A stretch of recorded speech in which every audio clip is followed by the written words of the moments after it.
আমরা হচ্ছে আমাদের জীবনে গাছ কত বেশি উপকারী, গাছ থেকে কতটা পাই, আমাদের দৈনন্দিন জীবনে প্রায় সব কিছু যেহেতু গাছ থেকে আসে, গাছ থেকে আমরা তুলা, কাগজ, কাঠ থেকে শুরু করে প্রায় অনেক কিছুই পেয়ে থাকি। সেটাই বোঝানোর জন্য আমার এই প্রজেক্ট।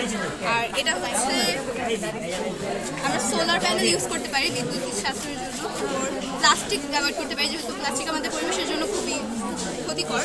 তারপর আমাদেরকে খাওয়ার পানি করতে হবে, সেভ করতে হবে। তারপর অযথা যেন আমাদের এনার্জি বিদ্যুৎ নষ্ট না হয় সেদিকে খেয়াল রাখতে হবে।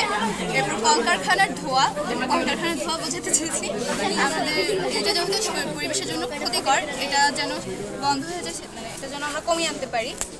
তারপর রিসাইকেল এবং রিউজ আমাদেরকে করতে হবে। তারপর যেখানে সেখানে ময়লা না ফেলে আমরা ডাস্টবিনে ময়লা ফেলতে পারি এবং গাছ বাঁচাতে হবে। আমরা পরিবেশের জন্য যা যা করতে পারি।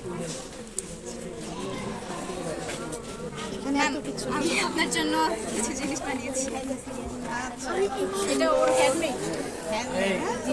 আমরা যেহেতু ব্যাগ বানানো শিখেছি, প্লাস্টিক যেহেতু আমাদের উচিত না ইউজ করা, অ্যাভয়েড করা উচিত, আমরা কাগজের ব্যাগ ইউজ করতে পারি। কাগজের ব্যাগ আমরা কিন্তু নিজেরাও কিন্তু কাগজের ব্যাগ বানিয়ে আমাদেরকে, যে এখন বই তো শেষ হয়ে যাবে, এগুলো নিজেরাও বানাতে দিলে তো আমরা একটা হাত খরচ হয়ে যায়। হ্যাঁ, এটা কি পারি? ওই প্যাকেটটা বানানো শিখেছো? দোকানে যে প্যাকেটটা দেয়, আমরা কিন্তু পারি। আয়না বানিয়েছো? এটা আমার বানানো ক্লে দিয়ে। ক্লে দিয়ে, হ্যাঁ, খুব সুন্দর। আচ্ছা,